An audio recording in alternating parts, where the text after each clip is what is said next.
Miss, buenas noches. Iniciamos nuestra exposición de la tarea académica y nos toca hablar la calificación de los principios laborales.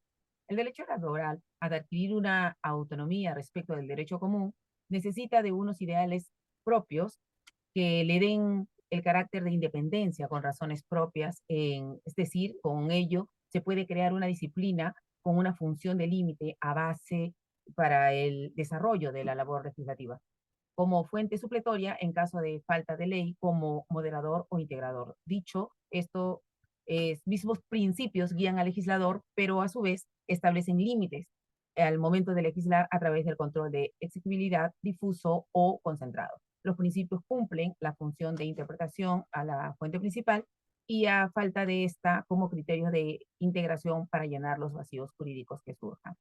Hablamos entonces de las tres reglas del principio protector, y si hablamos de la regla de la condición más beneficiosa, nunca será pues en desmedro del trabajador, por el contrario, siempre será a su favor y se cumple pues la supremacía de la realidad, que es un principio implícito dentro de nuestro ordenamiento jurídico y concretamente impuesto por la propia naturaleza tuitiva de nuestra Constitución. Si hablamos de la regla más favorable, esto indica pues que se aplica siempre que la norma que sea la más, como lo dice, más favorable para el trabajador cuando no haya una concurrencia dentro de la norma. Y si hablamos de la regla indubio pro operario, que significa en caso de duda, siempre será a favor del trabajador, porque si la norma es ambigua, el juez debe obligatoriamente debe inclinarse a favor del trabajador.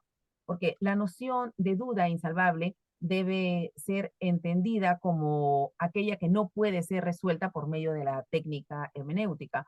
Este principio de indubio pro operario será pues aplicable cuando exista un problema de asignación de significado de los alcances y contenidos de una norma.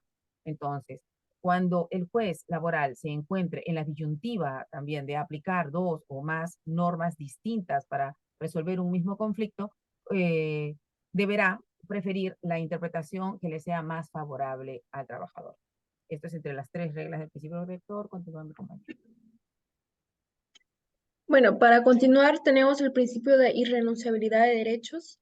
Este principio está previsto en el inciso 2 del artículo 26 de la Constitución y hace referencia a la regla de no abrogación y irrenunciabilidad de los derechos reconocidos al trabajador por la Constitución política y la ley. Bueno, este principio establece que los trabajadores no pueden renunciar a los derechos que la ley les otorga, es decir, los derechos laborales son inalienables e irrenunciables por parte de los trabajadores, ya que se consideran derechos fundamentales y no pueden ser objeto de transacción o acuerdo entre las partes. Después tenemos lo que es el principio de igualdad, que este se encuentra regulado en el artículo 2, inciso 2 de la Constitución, que nos dice que toda persona tiene igualdad ante la ley y nadie debe ser discriminado por motivo de origen, raza, sexo, idioma, religión, opinión, condición económica o de cualquier otra índole. Implica que los empleadores deben tratar a todos los trabajadores de manera justa y equitativa, sin hacer distinción arbitraria o discriminatoria. Eso se aplica tanto en el proceso de selección y contratación como en las condiciones de trabajo, la remuneración, la promoción y el despido. Esto sería todo por nuestra exposición. Muchas gracias.